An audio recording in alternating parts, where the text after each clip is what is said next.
Greetings to all of you in the blessed name of our Lord and our Savior Jesus Christ. ஆசீர்வதிக்கப்பட்ட நம்முடைய கர்த்தராகிய இயேசு கிறிஸ்துவின் நாமத்திலே உங்கள் அனைவருக்கும் வாழ்த்துக்களை தெரிவித்துக் கொள்கிறேன். The Lord has given us one more opportunity to come together like this online for listening to the word of God. இந்த தொலைத்தொடர்பின் மூலமாக ஒரு முறை கூட கர்த்தருடைய வார்த்தையை கேட்கும்படியாக கர்த்தர் நமக்கு ஒரு தருணத்தை தந்திருக்கிறார். I praise God for this ministry that is going on, being conducted by Salem Brethren Assembly. Salem சகோதர சபையின் மூலமாக இப்பேற்பட்டதான ஊழியம் நடைபெறுகிறபடியால் நான் கர்த்தரை துதிக்கிறேன். I hope that through this regular ministry Many saints are being strengthened at this time of difficulties and adversities.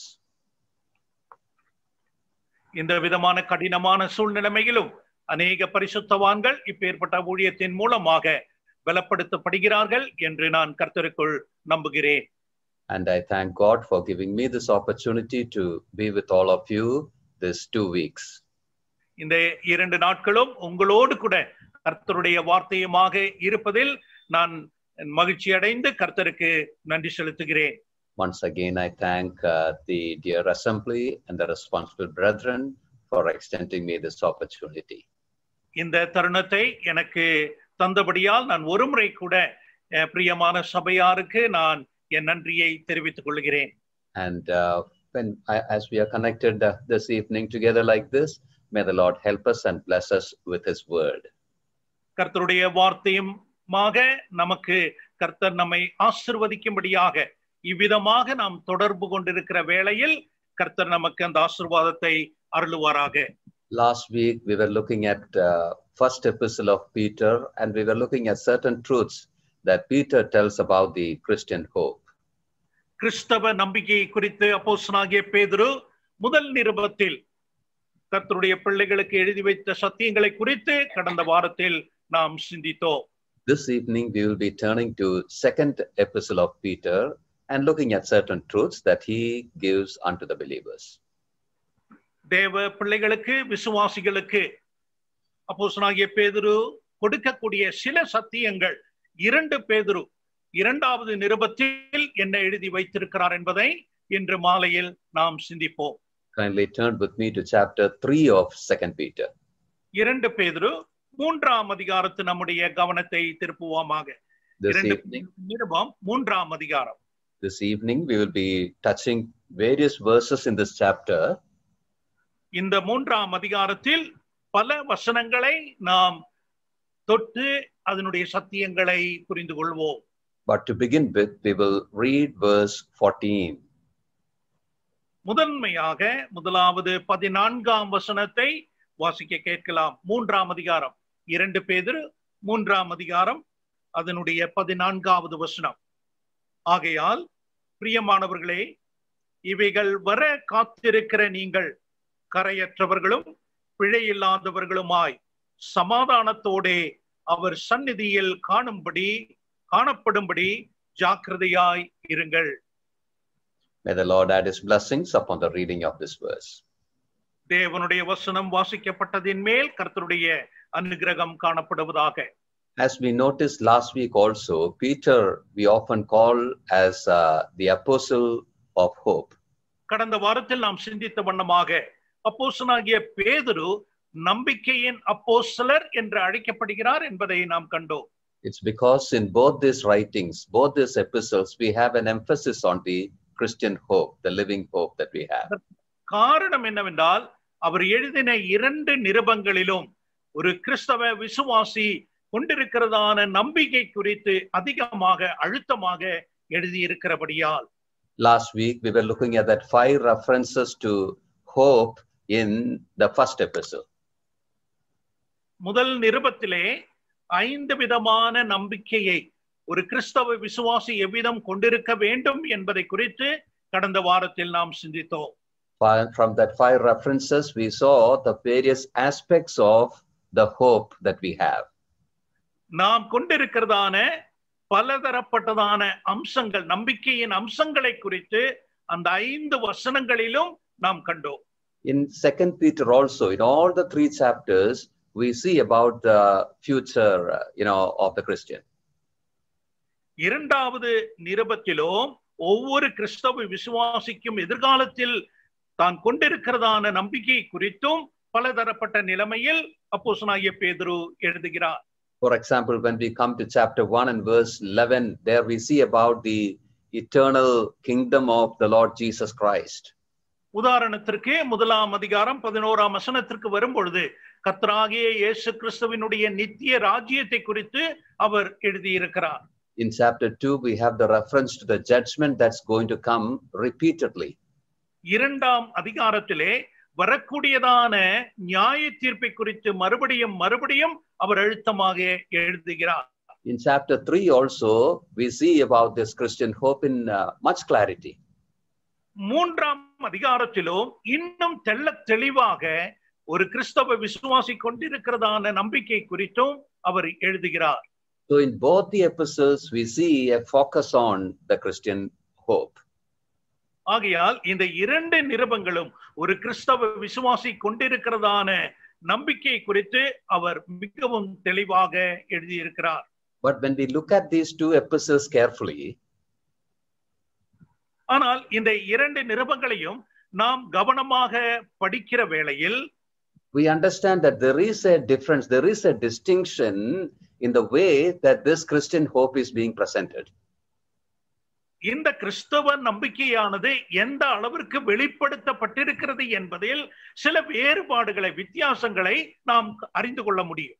When we look at 1 Peter, especially when he says about that Christian hope, what he says is, what he emphasizes is about the privilege, the blessedness that we have because of the hope.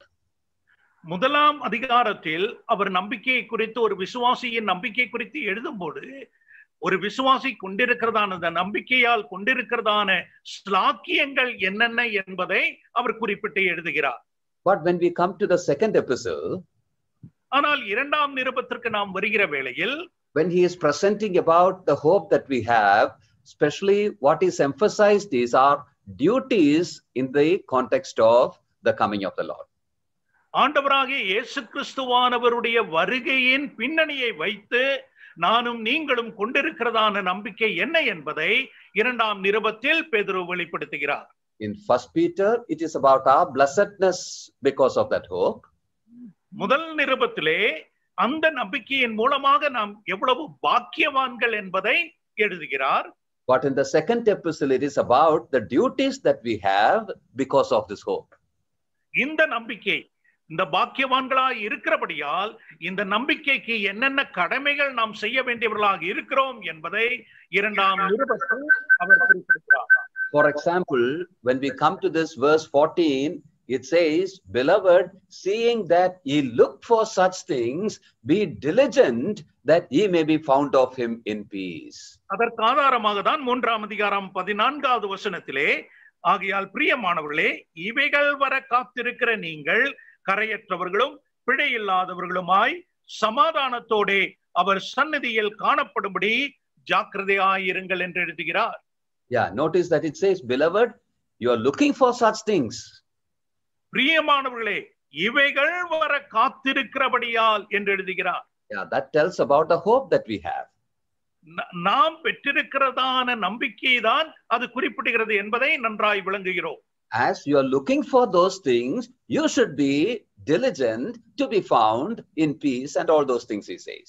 இவைகள் எல்லாம் வர காத்திருக்கிறபடியால் நீங்கள் கரையற்றவர்களும் பிழையில்லாதவர்களுமாய் இவ்விதமாக நீங்கள் காணப்பட வேண்டும் என்று எழுதுகிறார். So it tells about the hope that we have and our duties in the context of it. ஆகையால் இந்த வசனத்தின் மூலமாய் நாம் புரிந்து கொள்ள வேண்டிய ஒரு காரியம், நாம் கொண்டிருக்கிறதான நம்பிக்கையும் அந்த நம்பிக்கையோடு நாம் எந்த நிலைமையில் என்ன கடமையில் காணப்பட வேண்டும் என்பதையும் குறிப்பிடுகிறார். This evening in this study from this chapter 3, we are going to see what all are the things that we are waiting, we are hoping for. இந்த மூன்றாம் அதிகாரத்தில் நாம் என்னென்ன காரியங்களுக்காக நாம் வர காத்திருக்கிறோம் என்பதை குறித்து அவர் குறிப்பிடுகிறார் என்பதை விளக்கமாக காண்போம். And after that we will see what all are our responsibilities, our duties in its relationship. அதன் பிறகு இதற்கு ஒத்த நிலைமையில் நம்முடைய கடமைகள் என்ன, நாம் எந்த அளவில் கடப்பாடு கொண்டவர்களாய் இருக்கிறோம் என்பதையும் நாம் காண்போம். And lastly we will see what we should do to fulfill those responsibilities that we have. இந்த நிபந்தனையான காரியங்கள், இந்த கடமைகளை நாம் நிறைவேற்றும்படியாக நமக்கு கொடுக்கப்பட்டிருக்கிறதான பொறுப்பு என்ன என்பதையும் கடைசியாக சிந்திப்போம். I will try to put across these truths as simple as possible and as brief as possible. எவ்வளவு எளிமையிலும் எவ்வளவு சுருக்கமாகவும் இந்த சத்தியங்களை உங்கள் முன்பாக வைக்க முடியுமோ அந்த அளவுக்கு நான் முயற்சி செய்கிறேன். It's my prayer that the Lord would bless us all this evening. இன்று மாலையிலே கர்த்ததாமே நம்மை அனைவரையும் இந்த வசனங்களின் மூலமாக ஆசீர்வதிக்க வேண்டும் என்பதுதான் என்னுடைய ஜெபமாய் காணப்படுகிறது. So first of all, we are going to see the contents of our hope, or what all are the things that we are looking forward to. நாம் எதை வர காத்திருக்கிறோம் என்பது நம்முடைய நம்பிக்கையில் உள்ளடங்கி இருக்கிறதான விஷயங்கள் என்ன என்பதை முதலாவது நாம் காண்போம். Number 1, turn to chapter 3 and verse 4. முதலாவதாக 3ஆம் அதிகாரம் 4வது வசனத்தை கவனியுங்கள். 3ஆம் அதிகாரம் 4வது வசனம். There we see a question that the people ask often. ஜனங்கள் கேட்கக்கூடியதான ஒரு கேள்வியை நாம் அந்த வசனத்தில் காண்கிறோம். Where is the promise of his coming? அவர் வருவார் என்று சொல்லுகிற வாக்குத்தத்தம் எங்கே? Now come to verse 9. 9ஆம் வசனத்திற்கு வாருங்கள். 9வது வசனம். This Peter says, the Lord is not slack concerning his promise. பேதுருவினுடைய பதிலை பாருங்கள். தாமரிக்கிறார் என்று சிலர் எண்ணுகிறபடி கர்த்தர் தமது வாக்குத்தத்தத்தை குறித்து தாமதமாய் இராமல். Here in both these references, both these verses, we see reference to the coming of the Lord Jesus Christ. ஆண்டவராகிய இயேசு கிறிஸ்துவானவருடைய வருகையை ஒப்பிட்டுதான் இந்த 2 வசனங்களும் குறிப்பிடப்பட்டிருக்கிறது என்பதை நாம் நன்றாக அறிந்து கொள்ளலாம். This is the most important immediate thing that we are waiting for. நாம் காத்து கொண்டிருக்கிறதான உடனடியாக நிறைவேற வேண்டிய ஒரு முக்கியமான கட்டமாக இது காணப்படுகிறது அல்லவா? We are waiting for the Lord Jesus Christ and our gathering together unto his very presence. நம்முடைய ஆண்டவராகிய இயேசு கிறிஸ்துவானவருடைய வருகைக்காக காத்து கொண்டிருக்கிறோம். அதோடு கூட பரிசுத்தவான்கள் ஒன்று சேருகிற அந்த அனுபவத்திற்காகவும் காத்து கொண்டிருக்கிறோம். When we come to the second coming, the truth of the second coming of the Lord Jesus, ஆண்டவராகிய இயேசு கிறிஸ்துவானவருடைய 2ஆம் வருகையினுடைய சத்தியத்தை நினைக்கிற வேளையில் we understand that it has 2 stages, 2 phases. அந்த வருகைக்கு 2 கட்டம் உண்டு என்பதை நாம் நன்கு அறிவோம். He comes for his saints. அவர் பரிசுத்தவான்களுக்காக வருகிறார். And he comes with his saints. 2வது கட்டம் அவர் பரிசுத்தவான்களோடு கூட வருகிறார். And he is coming for the saints, that is for the church, to take the church to be with him. அவர் சபைக்காக வருகிறார், பரிசுத்தவான்களுக்காக வருகிறார். அந்த பரிசுத்தவான்களை தம்மோடு கூட சேர்த்துக் கொள்ளும்படியாக முதல் கட்டமாக அது காணப்படுகிறது. We call that as the rapture. அதுதான் சபை எடுத்துக்கொள்ளப்படுவதல் என்று நாம் குறிப்பிடுகிறோம். When we come to John's Gospel chapter 14 and verse 3, there we see the promise of the Lord Jesus Christ in connection with that. அதோடு ஒப்பிட்டு யோவான் 14ஆம் அதிகாரம் 3வது வசனத்திலே நம்முடைய ஆண்டவருடைய வாக்குத்தத்தத்தை அந்த வசனத்தில் குறிப்பிடப்பட்டிருக்கிறதை நாம் கண்டுகொள்ளலாம். Before he left the disciples, he promised them, I go to prepare a place for you. அவர் புறப்பட்டு பரமேறி செல்வதற்கு முன்பாக சீஷர்களுக்கு கொடுத்த வாக்குத்தத்தம், நான் உங்களுக்காக ஒரு ஸ்தலத்தை ஆயத்தம் பண்ண போகிறேன். If I go and prepare a place for you, I will come again. உங்களுக்காக அந்த ஸ்தலத்தை ஆயத்தம் பண்ணின பின்பு நான் மறுபடியும் வருவேன். I will come and take you unto myself so that you may be where I am. நான் வந்து உங்களை என்னிடத்தில் சேர்த்துக் கொள்ளுகிறேன், அவ்விதமாக என்னோடு கூட நீங்கள் காணப்படும்படியாக. If you look at these verses, the Lord promises that he would come again. அந்த வசனத்தை நன்கு கவனிக்கிற வேளையில் அவர் மீண்டும் வருகிறார் என்கிற அவருடைய வாக்குத்தத்தத்தை அங்கு காணலாம். That promise in John 14:3 have to do with the coming in the midair to take the church unto himself. யோவான் 14ஆம் அதிகாரம் 3வது வசனம் என்று பார்க்கிற வேளையில் அவர் மத்திய ஆகாயத்திலே தம்முடைய சபையை சேர்த்துக்கும்படியாக வர அவர் கொடுத்த வாக்குத்தத்தத்தின் வசனம் என்பதை அறிந்து கொள்ளலாம். That have to do with the first phase of the second coming. அந்த வசனத்தை குறிப்பிட்டு சொல்லுகிற வேளையில் அவருடைய 2ஆம் வருகையினுடைய முதல் கட்டம் என்பதை நாம் புரிந்து கொள்ளலாம். Let me tell you one thing. I didn't get you, brother. Let me tell you one truth. நான் ஒரு சத்தியத்தை உங்களுக்கு குறிப்பிடுகிறேன்.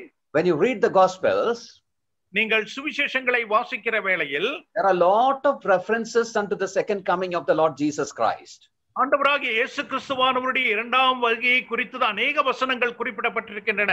It is reflected in many of his parables. அவருடைய ஓமை அநேக ஓமைகளிலும் அவைகளை வெளிப்படுத்தி இருக்கிறார். Even in the Olivet discourse it is full of that. ஒலிவமலை பிரசங்கம் என்று நாம் பார்க்கிறோம் அல்லவா, அவையெல்லாம் அவைகளை ஒப்பிட்டுதான் கர்த்தர் சொல்லுகிறார்.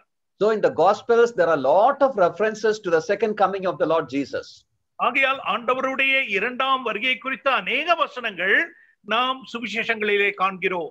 But about the first phase of his second coming, that is coming for the church, coming of the Lord Jesus Christ in the midair, we have only one reference, and that is John 14:3. ஆனால் சபைக்காக மத்திய ஆகாயத்தில் சபையை எடுத்துக்கொள்ளும்படியாக வருகிற அந்த வாக்குத்தத்தத்தை குறித்ததான ஒரே ஒரு வசனம், அது யோவான் 14ஆம் அதிகாரம் 3ஆம் வசனத்தில் குறிப்பிடுகிற ஒரு வசனம் மட்டும்தான் காணப்படுகின்றன. All the rest of other references in the Gospels have to do with the second phase of his second coming. ஆனால் மற்ற சுவிசேஷங்களில் சொல்லப்படுகிறதான மற்ற வசனங்கள் எல்லாம் அவருடைய இரண்டாம் வருகையின் இரண்டாம் கட்டத்தை குறித்து அவர் சொல்லுகிறார். But when we come to the epistles, there are a lot of descriptions given in connection with his coming for the church. ஆனால் நாம் நிருபங்களுக்கு வருகிற வேளையில் நிருபங்களிலே அநேக வசனங்கள் சபைக்காக அவர் வருகிற அந்த முதல் கட்ட வருகை குறித்து குறிப்பிடுகிற வசனங்கள் அநேகம் உண்டு. For example, when we come to 1 Corinthians chapter 15, we have its description given there. உதாரணத்திற்கு 1 கொரிந்தியர் 15ஆம் அதிகாரத்தை நாம் படிக்கிற வேளையில் அதில் அந்த முதல் கட்டத்தை குறித்ததான அநேக வசனங்கள் உண்டு.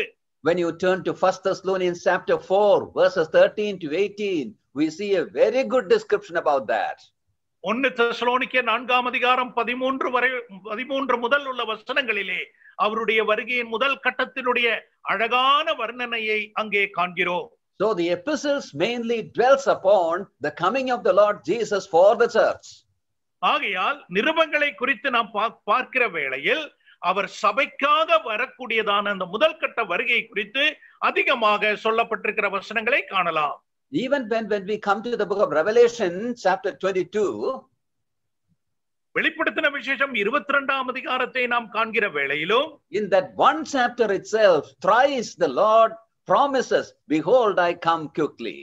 அந்த ஒரு அதிகாரத்தில் தானே 3 முறை இதோ நான் சீக்கிரமாய் வருகிறேன் என்று கர்த்தர் குறிப்பிடுவதை நாம் அறிந்து கொள்ளலாம். All those 3 references have to do with the coming of the Lord for the church, for the saints. அந்த 3 வசனங்களுமே சபைக்காக பரிசுத்தவான்களுக்காக கர்த்தர் வருகிறதை குறிப்பிடப்படுகிறது என்பதை நாம் நன்கு அறிந்து கொள்ளலாம். Oh yes, the scripture very clearly, puts before us the promise of his coming. ஆகையால் கர்த்தருடைய வருகையினுடைய வாக்குத்தத்தமானது வேத எழுத்துக்களில் மிகவும் அழுத்தமாக சபைக்காக வருவதை குறித்து சொல்லப்படுவதை நாம் அறிந்து கொள்ளலாம். All these are written about 2000 years ago. இவையெல்லாம் சுமார் 2000 வருடங்களுக்கு முன்பாக எழுதப்பட்டவைகள் அல்லவா? Some people may look at it and say, well, where is the promise of his coming? 2000 years have passed. Why is it not being fulfilled yet? ஆகையால் சிலர் இதை கண்டுகொண்டு கூறலாம், 2000 வருடங்கள் ஆயிற்று, அவருடைய வருகையினுடைய வாக்குத்தத்தம் எங்கே என்ற வார்த்தைகளை சொல்லலாம். But Peter very clearly tells that one day with the Lord is like 1000 years, and 1000 years is for him like a day. ஆகையால் பேதுரு சொல்லுகிற வேளையில் 3ஆம் அதிகாரம் 8வது வசனத்திலே கர்த்தருக்கு ஒரு நாள் 1000 வருஷம் போலவும் 1000 வருஷம் ஒரு நாள் போலவும் இருக்கிறது என்று அவர் குறிப்பிடுகிறாரே. What it means is our Lord is not bound or limited with the time, by the time. அதனுடைய அர்த்தம் என்ன? நம்முடைய ஆண்டவர் காலங்களுக்கு உட்பட்டவர் அல்ல, அதற்கு அப்பாற்பட்டவர் என்பதை தான் அவர் வெளிப்படுத்துகிறார். And then in verse 9 he says the Lord is not slack concerning his promise. அதன் பிறகு 9வது வசனத்தில் அவர் சொல்லுகிறார், கர்த்தர் தமது வாக்குத்தத்தத்தை குறித்து தாமதமாய் இராமல். What it means is he shall fulfill it. அவர் என்ன சொன்னாரோ அதை நிச்சயம் நிறைவேற்ற He shall do things according to the schedule that he himself has set for doing these things. இவையெல்லாம் செய்வதற்காக கர்த்தர் என்னென்ன காலங்களை நிர்ணயித்திருக்கிறாரோ அவை எல்லாவற்றையும் ஏற்ற சமயத்தில் துல்லியமாக நிறைவேற்றுகிற கர்த்தர் தான் அவர். There is no delay in these things. He shall fulfill it in his due time.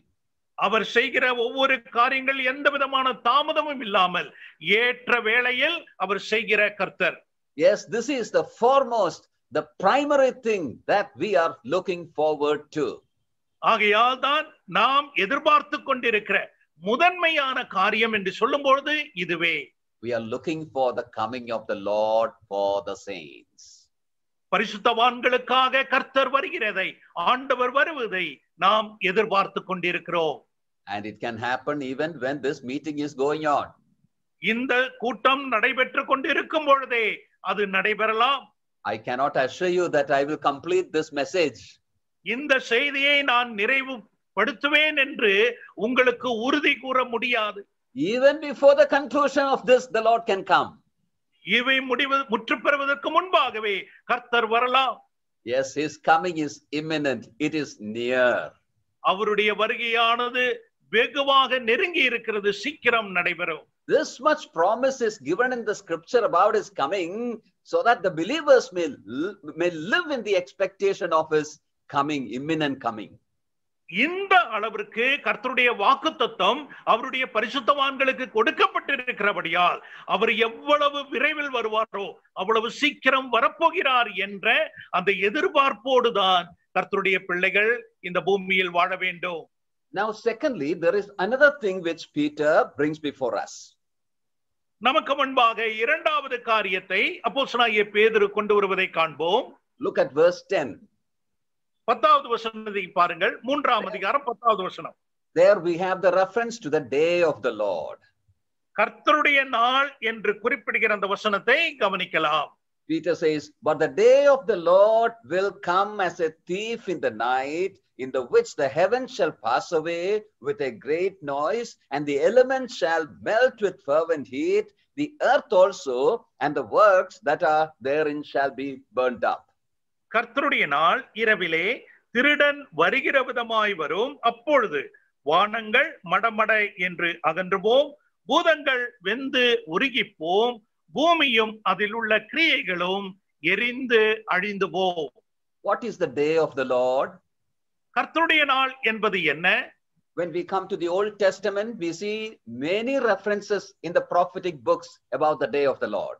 பழைய ஏற்பாட்டில் உள்ள தீர்க்க தரிசன புத்தகங்களை நீங்கள் பார்க்கிற வேளையில் இந்த கர்த்தருடைய நாள் என்று மறுபடியும் குறிப்பிடப்பட்டிருக்கிற அந்த வாசகத்தை கவனிக்கலாம். For example, when we come to Joel chapter 2, we have a reference to that. யோவேல் 2ஆம் அதிகாரத்தை பார்க்கிற வேளையில் அந்த வசனம் குறிப்பிடப்பட்டிருக்கிறது. In Isaiah chapter 66 and in many other chapters also in the book, yes, we see the reference to that. ஏசாயா 66ஆம் அதிகாரம் அதுபோல அநேக தீர்க்க தரிசன புத்தகங்களிலே கர்த்தருடைய நாள் என்று குறிப்பிடப்பட்டிருக்கிறதை காணலாம். In Malachi chapter 4, we have a reference to that. மல்கியா 4ஆம் அதிகாரத்திலும் அந்த வசனங்களை காணலாம். Zephaniah writes about it extensively. Zephaniah இதை குறித்து அதிக விரிவாக எழுதுகிறார்.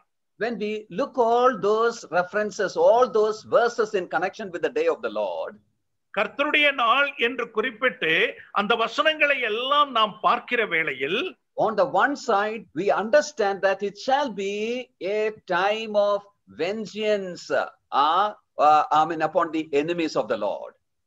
அந்த கர்த்தருடைய நாள் என்று சொல்லும் பொழுது அது கர்த்தருடைய விரோதிகளுக்கு முன்பாக கர்த்தர் காண்பிக்கிறதான பரிகாரமாய் அது காணப்படும். எதிராக செயல்படுகிற ஒரு செயல்பாடினுடைய நாளாக அது காணப்படும். It shall be a time of judgment upon all evil. எல்லா பொல்லாங்கின் மேலும் கர்த்தருடைய நியாய தீர்ப்பு எவ்விதமாக வரப்போகிறது என்பதை குறிப்பிடுகிற ஒரு நாளாக அது காணப்படுகிறது. At the same time, we understand that it shall be a time of blessing for his own people also. அதே சமயத்தில் தம்முடைய சொந்த ஜனத்திற்கு அது ஆசீர்வாதமாக அமையக்கூடிய நாளாகவும் அது காணப்படுகிறது. On the one side, for those who live in evil, it shall be a time of trouble. ஒரு பக்கம் பார்க்கும் பொழுது துன்மார்க்கமாய் வாழ்கிறவர்களுக்கு அது ஒரு இக்கட்டின் நாளாய் காணப்படும். And on the other side, people who live for him, who love him and live, according to him in righteousness, well, for them it shall be a time of blessing also. ஒரு பக்கத்திலே கர்த்தருக்காய் வாழ்கிறவர்கள், கர்த்தர் மேல் அன்பு செலுத்தி கர்த்தருடைய நீதியில் வாழ்கிறவர்களுக்கு அது ஆசீர்வாதமாக அமையக்கூடிய நாளாய் காணப்படும். Think about a lion coming out of its den in the forest. ஒரு காட்டிலே, அடர்ந்த காட்டிலே ஒரு சிங்கமானது அதனுடைய கெபியிலிருந்து வெளியே வருகிற காரியத்தை நீங்கள் சிந்தித்து பாருங்கள். When it comes out and roars repeatedly, all the other animals run away from it and hide. அது வெளியே வந்து பயங்கரமாய் கர்ஜிக்கிற வேளையில் மற்ற மிருகங்கள் எல்லாம் அதனுடைய பார்வையிலிருந்து விலகி ஓடிச் செல்கின்றன அல்லவா? What about its cubs, its children? அதனுடைய குட்டிகளை குறித்து நீங்கள் சிந்தித்து பாருங்கள். Oh, for them it will be a time of joy, isn't it? அந்த குட்டிகளுக்கு அந்த கர்ஜனையானது ஒரு சந்தோஷத்தின் வேளையாக அமைகிறது அல்லவா? Now we see evil increasing everywhere. நாம் இப்பொழுது உலகமெங்கும் இந்த துன்மார்க்கமானது பலுகி பெருகி வருகிறதை பார்க்கிறோமே.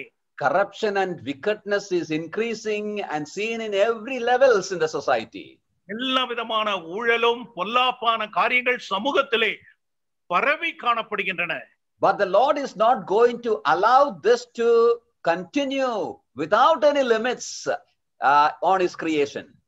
ஆனால் கர்த்தர் தாமே எந்த ஒரு வரையறையும் இல்லாமல் இதை தொடர்ந்து இந்த பொல்லாப்பு காணப்படும்படியாக, சிருஷ்டிகளின் மேல் காணப்படும்படியாக அவர் அனுமதிக்க போவதில்லை. He is going to come in judgment upon all this.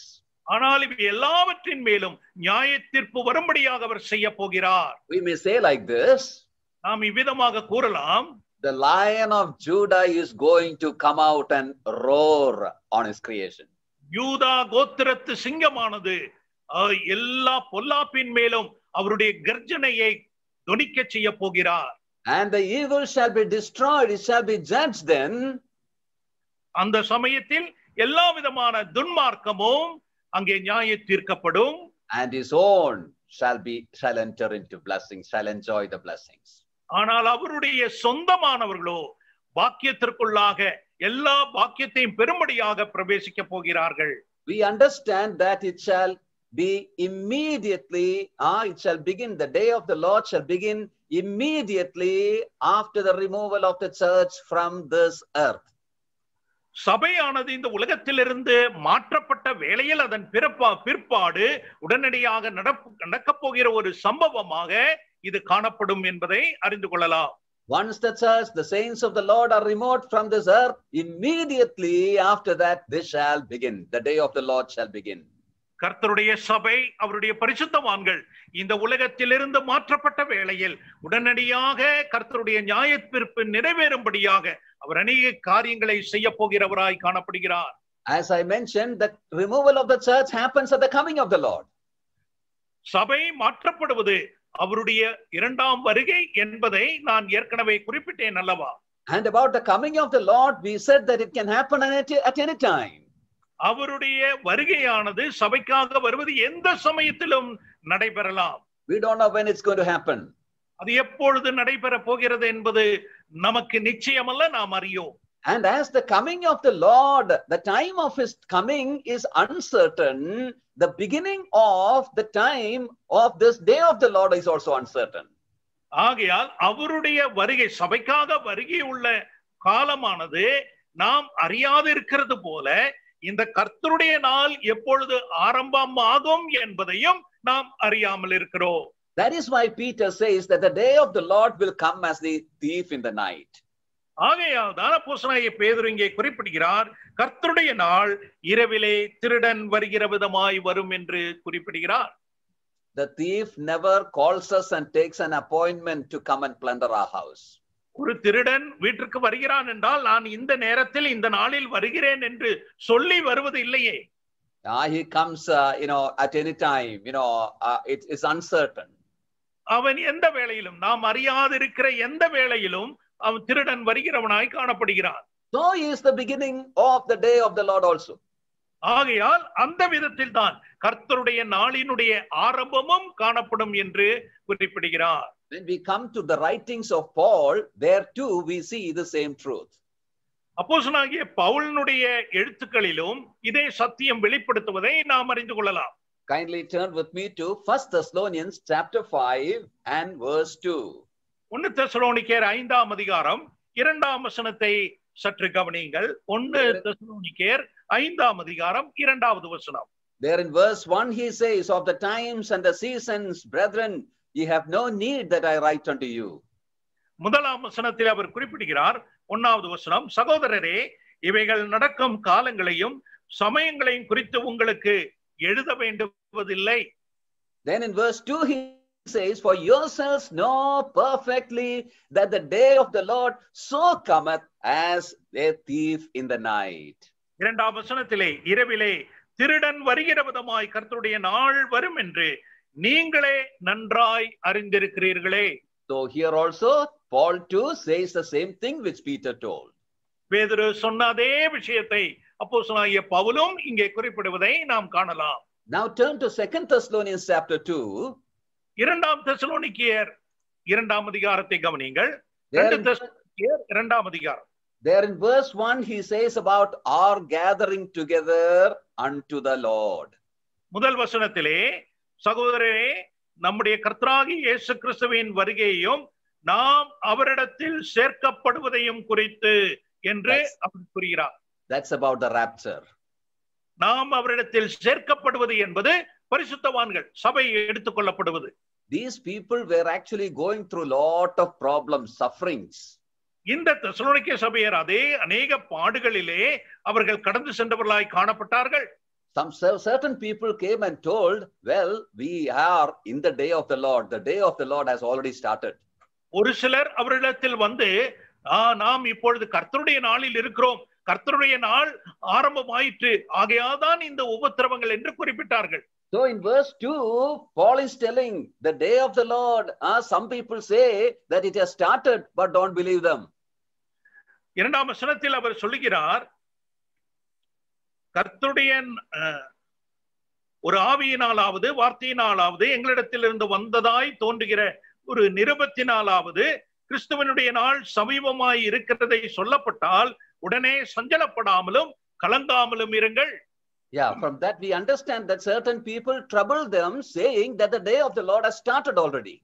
இதிலிருந்து நாம் அறிந்து கொள்ளலாம், ஒரு சிலர் அவரிடத்தில் வந்து அநேக பிரச்சனைகளை உண்டு பண்ணினார்கள், கர்த்தருடைய நாள் ஆரம்பமாய் விட்டது என்று குழப்பினபடியால் தான் பவுல் இதை எழுதுகிறார். So he is telling, don't get troubled by such writings and teachings. ஆகையால் நீங்கள் சஞ்சலப்படாமல் குழப்பிக்கொள்ளாமல் அப்பேற்பட்ட வசனங்களினாலே நீங்கள் சஞ்சலப்படாமல் இருங்கள் என்று குறிப்பிடுகிறார். Then in verse 3 he tells what should happen before the beginning of the day of the Lord. அந்த கர்த்தருடைய நாளுக்கு முன்பாக என்ன நடக்க வேண்டும் என்பதை ஒரு காரியத்தை 3ஆம் வசனத்தில் அவர் குறிப்பிடுகிறார்.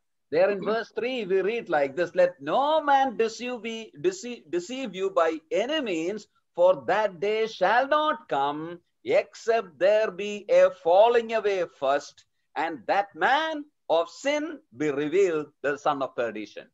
3ஆம் வசனத்தில் அவர் என்ன குறிப்பிடுகிறார் கவனியுங்கள்.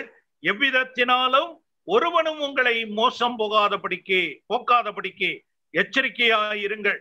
ஏனெனில் விசுவாச துரோகம் முந்தி நேரிட்டு கேட்டின் மகனாகிய பாவ மனுஷன் வெளிப்பட்டால் ஒழிய அந்த நாள் வராது. Here it says what should happen first before the day of the Lord. கர்த்தருடைய நாளுக்கு முன்பாக என்ன முதலாவது சம்பவிக்க வேண்டும் என்பதை அவர் குறிப்பிடுகிறார். In English it says except there come a falling away first. முதலாவதாக அங்க விசுவாச துரோகம் முந்தி நேரிட வேண்டும் என்பதை அவர் குறிப்பிடுகிறார். First there should be a falling away. முந்தி விசுவாச துரோகம், விசுவாசத்தை தள்ளி விடுகிற காரியம் நடைபெற வேண்டும். Well, in English and even in Tamil and all in the translation it says giving up of the faith. அந்த விசுவாசத்தை தள்ளி விடுகிற அந்த காரியத்தை குறித்து தெளிவாக சொல்லப்பட்டிருக்கிறதை கவனிக்கலாம்.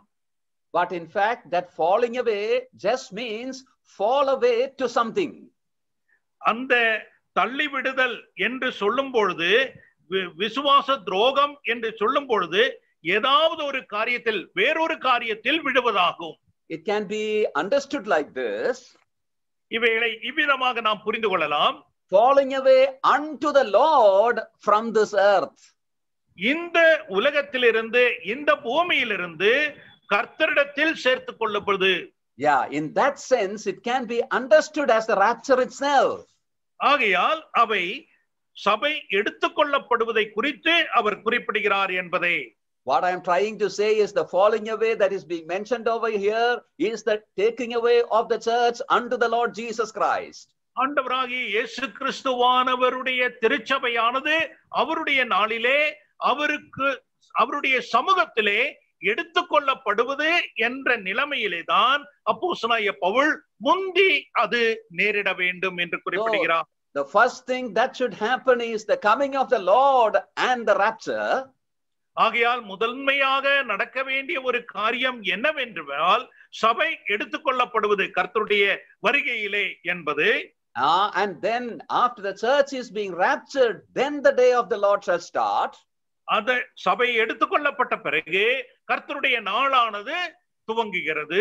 And the day of the Lord shall continue till the end of the millennial kingdom. அந்த கர்த்தருடைய நாள் 1000 வருட ஆட்சி ஆரம்பமாகும் வரை அது தொடர்கிறதாய் இருக்கும். Time after the rapture till the end of the millennial kingdom is the day of the Lord. ஆகையால் சபை எடுத்துக்கொள்ளப்பட்ட நாள் முதற்கொண்டு 1000 வருட ஆட்சியினுடைய முடிவு வரை உள்ள நாட்கள் தான் கர்த்தருடைய நாள் என்று குறிப்பிடப்படுகிறது. It shall end with the removal of all that we see, around us. நம்மை சுற்றிலும் காணப்படுகிற ஒவ்வொரு காரியங்களும் மாற்றப்படுகிற நாளாக காணப்படும் அந்த கர்த்தருடைய நாள். When we come to verse 10, Peter tells about, the renewal of all things by fire.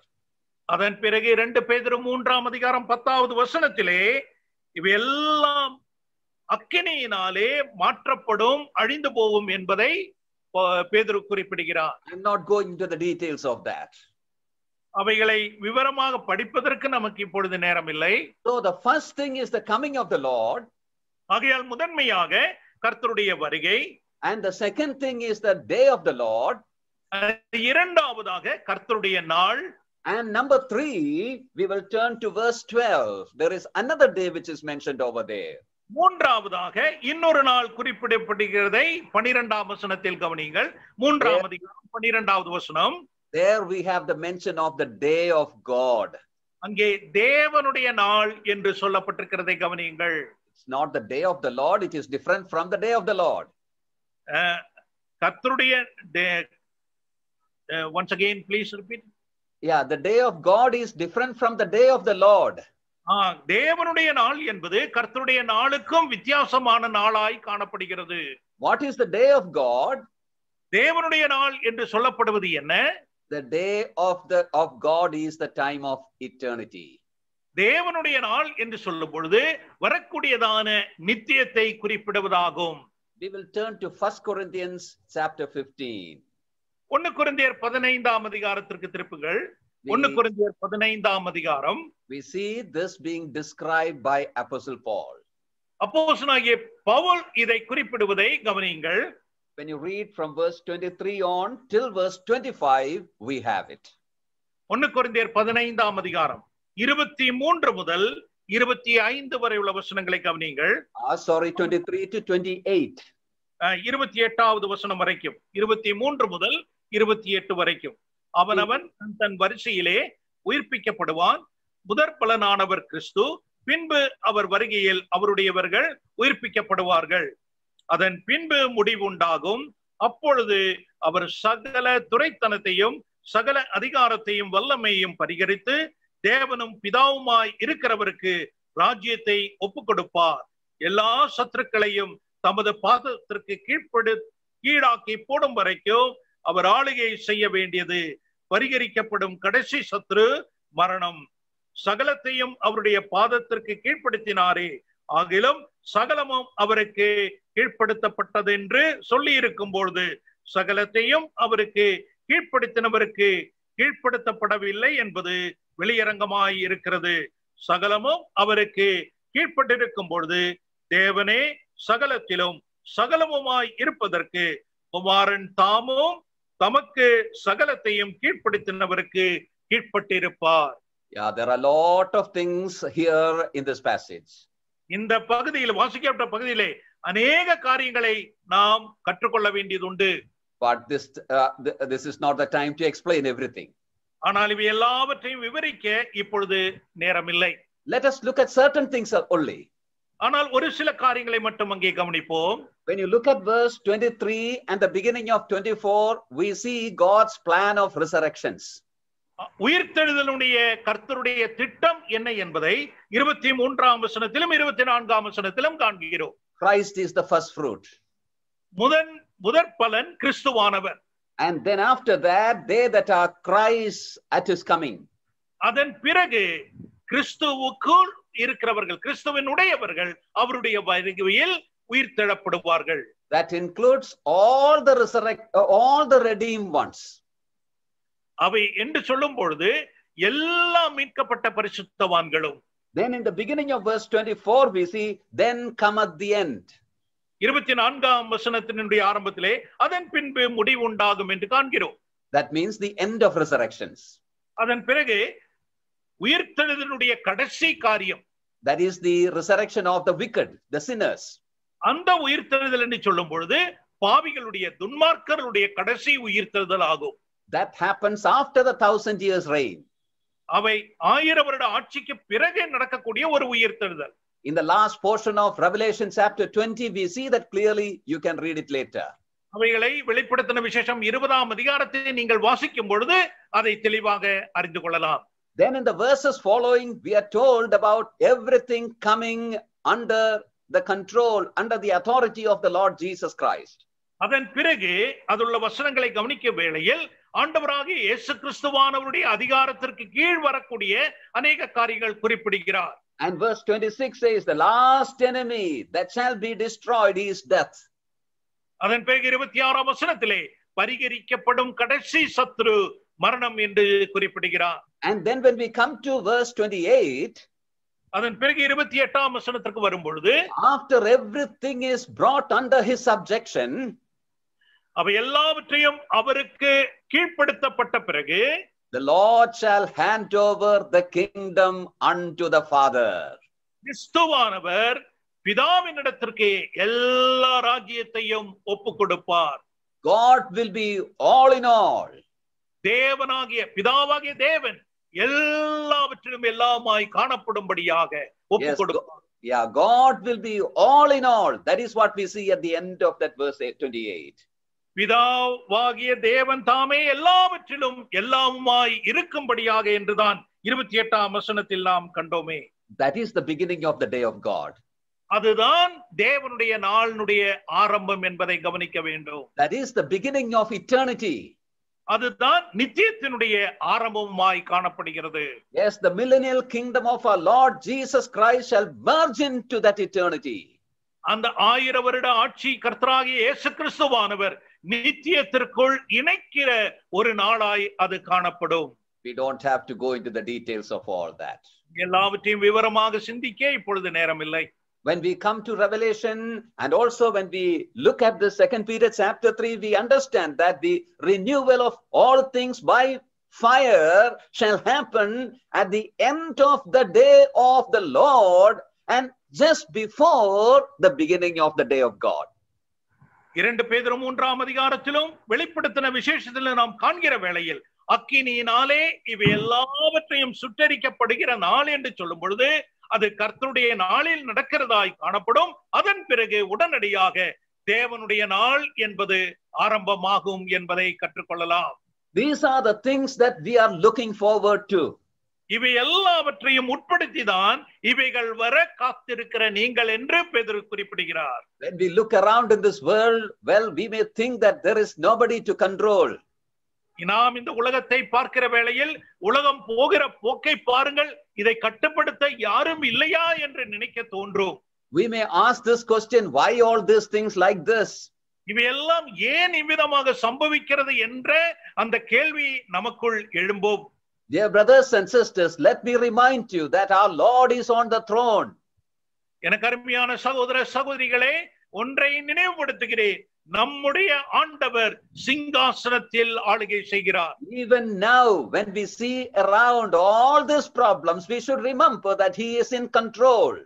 நாம் கண்டு கொண்டிருக்கிறதான இவைகள் எல்லா பிரச்சனைகளையும் நாம் காண்கிற வேளையில் கர்த்தர் எல்லாவற்றையும் கட்டுப்பாட்டுக்குள் வைத்திருக்கிறார் என்பதை நாம் நினைவில் கொள்ள வேண்டும். As we see in Hebrews chapter 1, he upholdeth all things by the word of his power.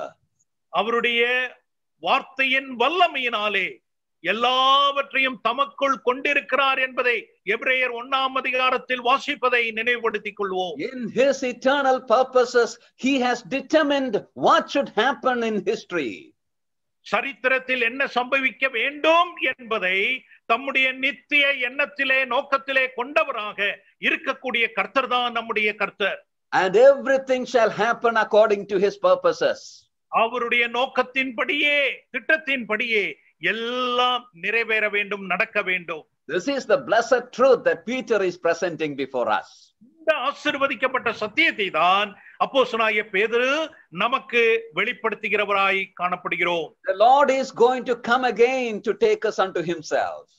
நம்மை அவரிடத்தில் சேர்த்துக் கொள்ளும்படியாக கர்த்தர் தாமே சீக்கிரம் வருகிறவராய் The காணப்படுகிறோம். day of the Lord shall follow after that. அதன் பிறகு கர்த்தருடைய நாள் என்ற நாள் வரும். In that he will bring everything under his subjection. அந்த நாளிலே, கர்த்தருடைய நாளிலே எல்லாவற்றையும் தமக்கு கீழ்ப்படுத்தினவராய் காணப்படும் நாளாக காணப்படும். Towards the end of it, he shall renew everything. அதனுடைய முடிவிலே எல்லாவற்றையும் புதுப்பிக்கிறவராக காணப்படுவார்.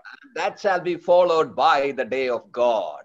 அதை தொடர்ந்து தேவனுடைய நாள் என்கிற நித்தியம் ஆரம்பிக்கும். These are the things that we are looking forward to. இவைகளை வர காத்திருக்கிற என்று சொல்லும் பொழுது இவைகளை தான் அப்போஸ்தலனாகிய பேதுரு குறிப்பிடுகிறார். Now the next thing I want you to remember is, if this is our hope, well, what is our duties in the light of it? அடுத்தபடியாக நான் குறிப்பிட வேண்டிய விஷயம் என்னவென்றால், இது நடக்க வேண்டிய சம்பவமாகிய நம்பிக்கையாய் காணப்படுகிற வேளையில் நம்முடைய பொறுப்புகள் என்ன? As I mentioned in the beginning in 2 Peter, when Peter is presenting the truths about our hope, he also tells us about our duties. நான் ஆரம்பத்தில் சொன்னது போலவே நம்பிக்கை குறித்த அப்போஸ்தலனாகிய பேதுரு குறிப்பிடுகிற வேளையில் நம்முடைய கடமைகள் என்ன, நம்முடைய பொறுப்புகள் என்ன என்பதையும் அவர் குறிப்பிடுகிறார் என்பதை உணர்த்துகிறேன். In 1 Peter, when he tells about the Christian hope, he is telling about our blessings. முதல் நிருபத்திலே நம்பிக்கை, ஒரு விசுவாசியினுடைய நம்பிக்கை என்று சொல்லும் பொழுது அது நம்முடைய ஆசீர்வாதமாய் அவர் குறிப்பிடுகிறார். In the second epistle, when he presents the truths of our hope, he is telling about our duties in the light of it. இரண்டாம் பேதுருவிலே, இரண்டாம் நிருபத்திலே அவர் இந்த நம்பிக்கை குறித்து குறிப்பிடுகிற வேளையில் நம்முடைய கடமைகள் என்ன, நம்முடைய பொறுப்புகள் என்ன என்பதை அவர் சொல்கிறார். Let me tell you one thing. ஒரு காரியத்தை உங்களுக்கு நினைவுபடுத்துகிறேன். To be a part of all these things we are looking forward to, it is a great privilege, isn't it? நாம் இவையெல்லாம் வருவதற்காக எதிர்பார்த்து கொண்டிருக்கிறது என்பது நமக்கு கிடைக்க பெற்ற ஒரு சாக்கியம் அல்லவா? When he is coming, we are going to be taken up. அவர் வருகிற வேளையில் நாம் சேர்க்கப்பட போகிறோம். During the time of the day of the Lord, we shall be with him in blessedness. கர்த்தருடைய நாள் என்று சொல்லப்படுகிற நாளிலே அவரோடு கூட ஆசீர்வதிக்கப்பட்டவர்களாக சேர்ந்து வாழுவோம். The day of God shall be a time of blessing, eternal blessing for us. தேவனுடைய நாள் என்று சொல்லக்கூடியதான அந்த நித்திய ஆசீர்வாதத்திற்குள் நாம் காணப்படுவோம். Oh yes, it's all our privileges. இவையெல்லாம் நம்முடைய ஸ்லாக்கியம் என்பதே. But remember, every privilege, all privileges has got its responsibilities too. ஆனால் ஒன்றை புரிந்து கொள்ள வேண்டும். இந்த ஸ்லாக்கியங்களுக்குள் எல்லாம் உள்ளடங்கி இருக்கிற பொறுப்பு என்ற கடமை என்ற ஒரு காரியம் ஒரு விசுவாசிக்கு உண்டு. Christian duties are many, in fact. ஒரு விசுவாசியினுடைய கடமை என்பது, பொறுப்பு என்பது அநேகம் உண்டு. But we are not going into all that. ஆனால் அந்த கடமைகளை எல்லாம் நாம் சிந்திக்க போவதில்லை. What I want you to notice is what Peter says in this chapter 3. மூன்றாம் அதிகாரத்தில் அப்போஸ்தலனாகிய பேதுரு என்ன கடமைகளை என்ன பொறுப்புகளை சொல்லுகிறார் என்பதை தான் உங்களுக்கு வலியுறுத்த விரும்புகிறேன். He presents here these three things that we are looking forward. இந்த மூன்று காரியங்களையும் எதிர்வரும்படியாக காத்து கொண்டிருக்கிற வேளையிலே, and in that context he tells about three responsibilities that we have. அந்த பின்னணியிலே மூன்று பொறுப்புகளையும் மூன்று கடமைகளையும் அவர் குறிப்பிடுகிறார். Look at verse 9 first of all. 9ஆம் வசனத்தை முதலாவது காண்போம். 9வது வசனம்.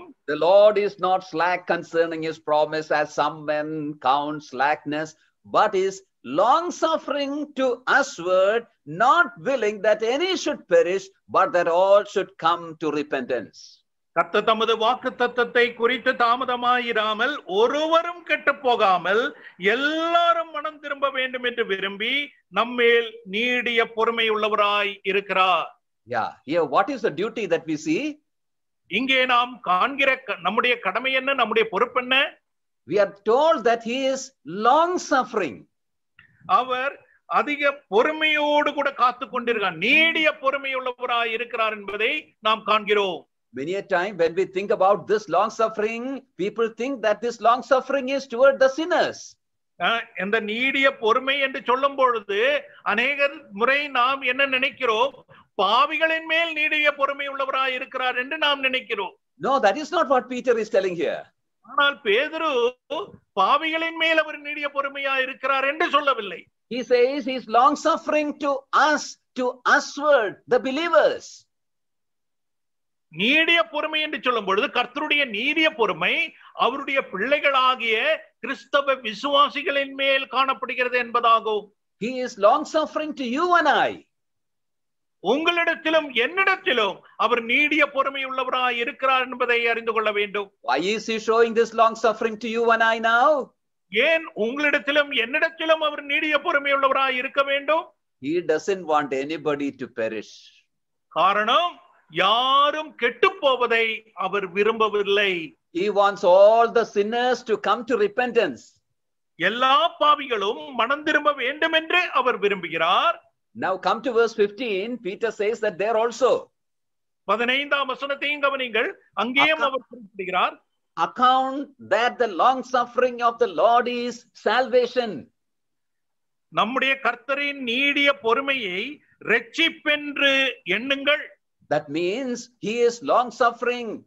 He is extending the time of his coming. அவருடைய வருகையின் நாளை அவர் நீடித்துக் கொண்டிருக்கிறார் என்பதை இதிலே புரிந்து கொள்ள வேண்டும். He is extending this time of grace. அவருடைய கிருபையின் நாளை நீட்டித்துக் கொண்டிருக்கிறார் என்பதை, தள்ளி போட்டுக் கொண்டிருக்கிறார் என்பதை அறிந்து கொள்ள வேண்டும். He has determined such a long time for the time of grace.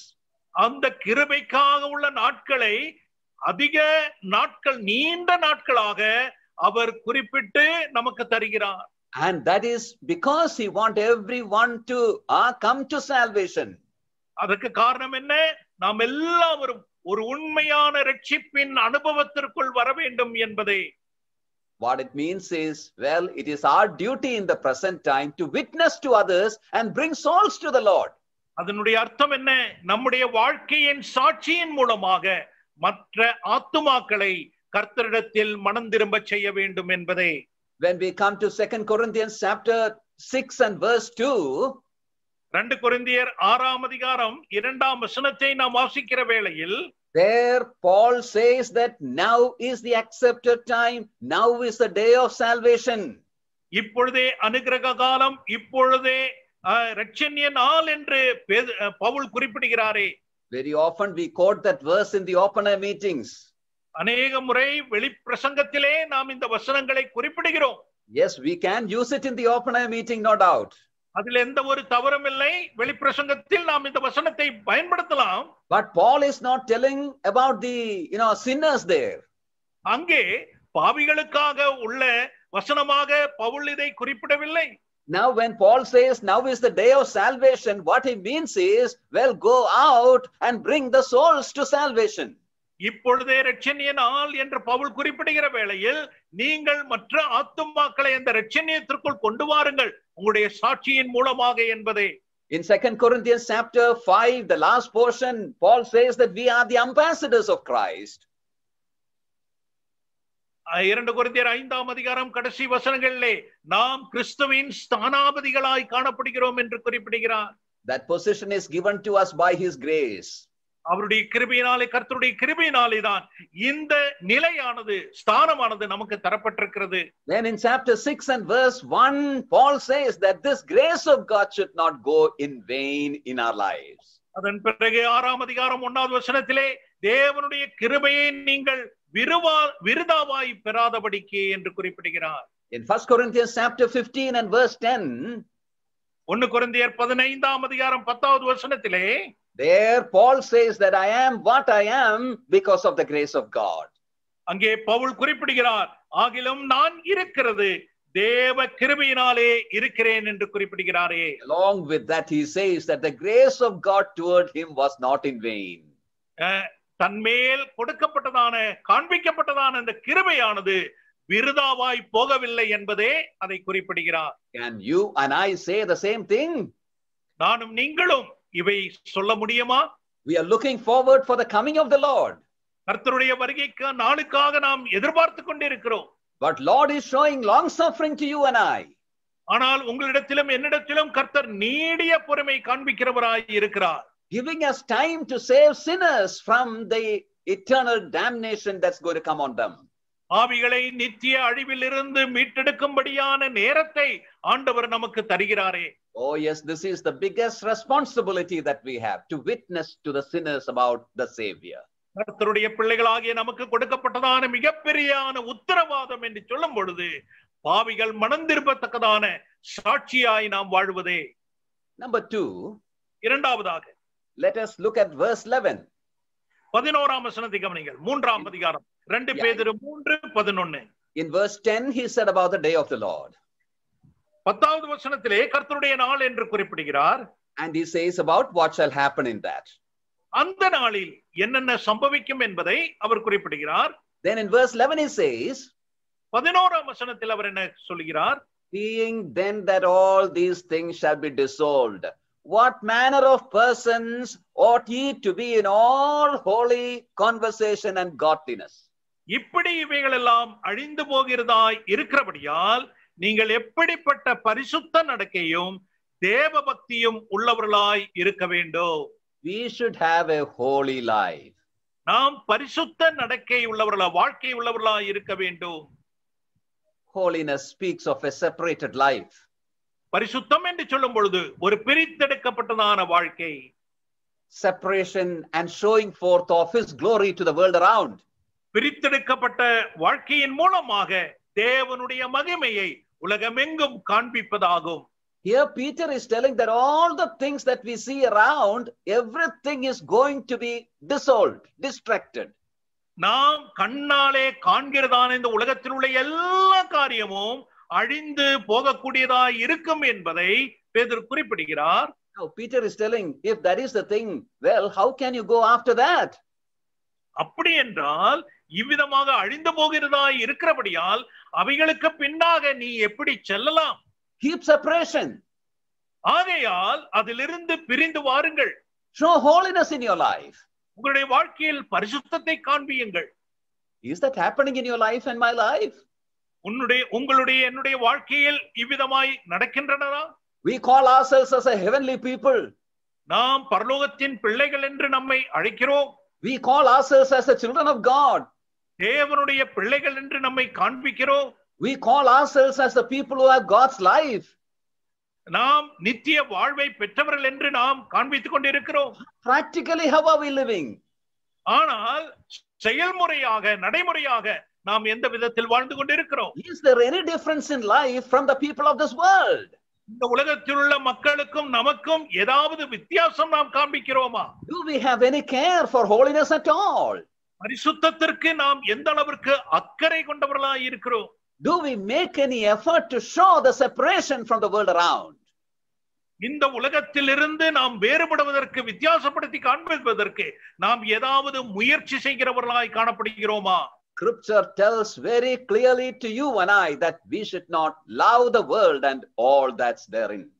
வேதாகமம் உங்களிடத்திலும் என்னிடத்திலும் தெளிவாக சொல்லுகிறது, இந்த உலகத்தில் அன்பு கூறாமல் என்று நாம் காண்கிறோமே. Nothing around is eternal. It's all temporary. It's all waiting the destruction by fire. நம்மை சுற்றிலும் நம் கண்ணாலே காண்கிற எந்த ஒரு காரியமும் நித்தியமானதல்ல. அவை எல்லாம் அக்கினியினால் அழிவதற்காக காத்து கொண்டிருக்கின்றன. So let us not be after that, but let us be after the things eternal.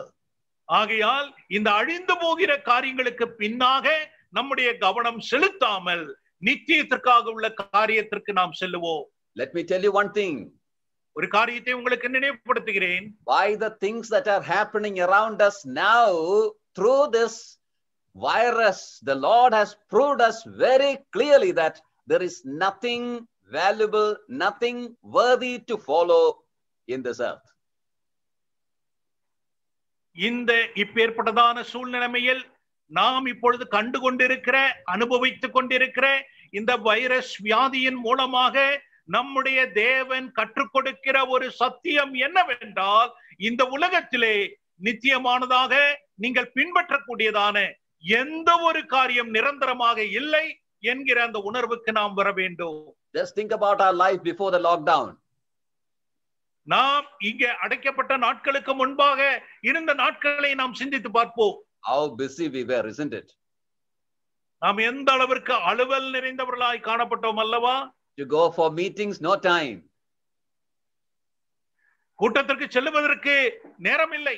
No time to read the word of God, no time for family prayer, no time for personal prayer too. தேவனுடைய வசனத்தை படிப்பதற்கு நேரமில்லை, குடும்ப ஜெபத்திற்கு நேரமில்லை, தனி ஜெபத்திற்கு கூட நேரம் இல்லாதவர்களாய் காணப்பட்டோம் அல்லவா? Oh yes, we were busy with various things.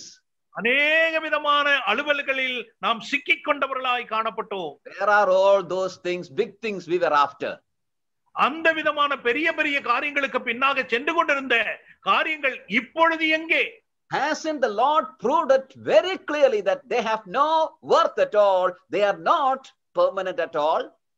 ஆகையால் கர்த்தர் ஆதாரமாக நிரூபிக்கிற காரியம் என்னவென்றால், அவை எல்லாம் எந்த விதமான மதிப்பும் இல்லாதவை என்பதை ஒரு தேவ பிள்ளை உணர வேண்டும் என்பதை. Let us learn lessons from these things. இந்த விதமான சூழ்நிலைமைகளை கொண்டு நாம் ஒரு பாடத்தை கற்றுக்கொள்ள வேண்டும். Keep separation. ஆகையால் ஒரு வித்தியாசம், வேறுபாடை காண்பிப்போம். Greater distraction, greater lockdowns, everything is going to come. அநேக விதமான அழிவுகள், அது மட்டுமல்ல அடைக்கப்படக்கூடிய நாளுகள் இனியும் சம்பவிக்கலாம். Let us know that we should trust the Lord in everything and live closer to him. கர்த்தரை மட்டும் நாம் சார்ந்தவர்களாக, அவரோடு கிட்டி சேர்ந்தவர்களாக, அந்த நித்தியத்தை பின்பற்றினவர்களாய் நாம் வாழுவோம். Lord is coming. கர்த்தர் வருகிறார். In the time allotted, let us save some. ஆகையால் கொடுக்கப்பட்ட இந்த நாட்களிலே நாம் என்ன செய்ய வேண்டும்? ஆத்தும ஆதாயத்திற்கு அதை செய்வோமாக. All the things are going to be burnt in the day of the Lord. கர்த்தருடைய நாளிலே இவை எல்லாம் வெந்து அழிந்து போகக்கூடியவை காணப்படுகின்றன. Let us keep separation and set our eyes on things eternal. ஆகையால் நாம் வித்தியாசத்தை, வேறுபாட்டை காண்பித்து நித்தியத்தின் மேல் நம்முடைய கண்களை பதித்தவர்களாய் வாழுவோம். Now look at verse 14. 14ஆம் வசனத்தை இப்பொழுது கவனியுங்கள். 14வது வசனம். In verse 12, Peter said about the day of God, that is eternity. தேவனுடைய நாள் என்று அந்த நித்தியத்தை குறித்து 12ஆம் வசனத்தில் பேதுரு குறிப்பிடுகிறார். And in verse 14 he says, beloved, seeing that ye look for such things, be diligent that ye may be found of him in peace, without spot and blameless. 14ஆம் வசனம். ஆகையால் பிரியமானவர்களே, இவைகள் வர காத்திருக்கிற நீங்கள் கரையற்றவர்களும் பிடி இல்லாதவர்களுமாய் சமாதானத்தோடே அவர் சந்நிதியில் காணப்படும்படி ஜாக்கிரதையாய் இருங்கள். We should be found in peace. நாம் சமாதானத்தோடு கூட காணப்பட வேண்டும். How we can be found in peace? நாம் இந்த சூழ்நிலைமையில் எவ்விதமாய் சமாதானமாய் காணப்பட முடியும்? Knowing that the Lord is bringing everything according to his purposes, his plans. அவருடைய திட்டத்தின்படி, அவருடைய நோக்கத்தின்படி கர்த்ததாமே எல்லாவற்றையும் செய்து கொண்டு இருக்கிறார் என்பதை நாம் உள்ளன்போடு கூட அறிந்து கொள்ளும் பொழுது மட்டும்தான் the day of God is going to emerge one day. ஒரு நாள் தேவனுடைய நாளானது சேர்க்கப்பட போகிறது. He is going to bring everything under his feet. அவருடைய பாதத்தின் கீழாக எல்லாவற்றையும் அவர் கொண்டு வர போகிறார். And everything shall merge into eternity. அவை எல்லாம் நித்தியத்திற்குள்ளாக இணையக்கூடிய ஒரு நாளாக அது காணப்படும். Yes, this should give us courage. இவை நமக்கு தைரியத்தை தர வேண்டும். The Lord is in control of all things. எல்லாவற்றையும் கட்டுப்படுத்துகிறவர் நம்முடைய கர்த்தர். Knowing that everything is, being fulfilled according to his purposes, let us be found in peace. ஆகையால் தம்முடைய நோக்கத்தோடு தம்முடைய திட்டத்தோடு கூட எல்லாவற்றையும் அவர் செய்து வருகிறபடியால் அவருடைய சமூகத்திலே நாம் சமாதானத்தோடு காணப்படும்படியாக நம்முடைய வாழ்க்கை காணப்படட்டும். I mentioned about 3 things we are looking forward to. நாம் 3 காரியங்களை எதிர்பார்த்து கொண்டிருக்கிறோம் என்பதை குறிப்பிட்டேன். Coming of the Lord, கர்த்தருடைய வருகை, day of the Lord, கர்த்தருடைய நாள், day of God, தேவனுடைய நாள். And we saw the 3 responsibilities in the light of this. அது இந்த வெளிச்சத்திலே 3 பொறுப்புகள் 3 கடமைகளையும் நாம் கண்டோம். Number 1, bring others to the Lord. முதலாவதாக அநேக ஆத்துமாக்களை கர்த்தருக்குள் நம்முடைய சாட்சியின் மூலமாக கொண்டு வருவது. Secondly, keep separation. இரண்டாவது நம்மை வேறுபடுத்தி வித்தியாசப்படுத்தி வாழ்வது. Thirdly, let us be found in peace. மூன்றாவதாக சமாதானத்தோடு கூட நாம் காணப்படும்படியாக. Let me just tell one more thing and close my message. ஒரு காரியத்தையும் நான் சொல்லி நிறைவுபடுத்த விரும்புகிறேன். To fulfill these responsibilities in the light of this hope, இந்த நம்பிக்கையின் வெளிச்சத்திலே இந்த கடமைகளை நாம் நிறைவேற்றுவதற்கு there is one essential in our life. ஒரு காரியம் மிகவும் அத்தியாவசியமானது. Maturity in our life. நம்முடைய வாழ்க்கையினுடைய முதிர்ச்சி, ஆவிக்குரிய முதிர்ச்சி. We have to grow in the Lord. கர்த்தருக்குள் வளர வேண்டும். How does Peter conclude the epistle? இந்த நிருபத்தை அப்போஸ்தலனாகிய பேதுரு எவ்விதமாக நிறைவு செய்கிறார்? Grow in grace and in the knowledge of our Lord Jesus Christ. நம்முடைய கர்த்தரும் இரட்சகருமாகிய இயேசு கிறிஸ்துவின் கிருபையிலும் அவரை அறிகிற அறிவிலும் வளருங்கள். If you are not growing, you won't be able to bring others to the Lord. நீங்கள் வளர்ச்சி அடையவில்லை என்றால் மற்றவர்களை கிறிஸ்துவினிடத்தில் கொண்டு வர இயலாது. If you are not growing, you will not be able to keep yourself clean. நீங்கள் உங்களை சுத்தமாக பரிசுத்தமாய் காத்துக்கொள்ள முடியாது. If you are not growing, you will not be able to be found peaceful. நீங்கள் கிறிஸ்துவில் வளரவில்லை என்றால் உங்களுக்குள் சமாதானம் காணப்படாது. In the light of this hope that we have, let us fulfill the duties. இந்த நம்பிக்கையின் வெளிச்சத்திலே நாம் நிறைவேற்ற வேண்டிய கடமைகளை நிறைவேற்ற கர்த்தர் உதவி செய்வாராக. And to fulfill these duties, dear brothers and sisters, let us keep growing. இந்த கடமைகளை பொறுப்புகளை நிறைவேற்றுவதற்காக நாம் என்ன செய்ய வேண்டும்? கிறிஸ்துவுக்குள் கர்த்தருக்குள் வளர வேண்டியவர்களாக இருக்கிறோம். To grow spiritually, let us desire the sincere milk of the word. கிறிஸ்துவுக்குள் வளர்வதற்கு ஆவிக்குரிய வளர்ச்சிக்கு நாம் தேட வேண்டியது என்னவென்றால் மாயமற்ற அவருடைய பரிசுத்தமான பாலாகிய தேவவசனம். May these truths that we shared this evening be an encouragement for us to learn more and grow for the Lord. இந்த மாலையில் பகிர்ந்து கொண்ட இந்த வசனங்கள் தாமே நம்மை அனைவரையும் உற்சாகப்படுத்தி கர்த்தருக்குள் வளர செய்யும்படியாக தேவ ஆவியானவர் உதவி செய்வாராக. May God bless us all. நம்மை அனைவரையும் கர்த்தர் தாமே நம்மை ஆசீர்வதிப்பாராக.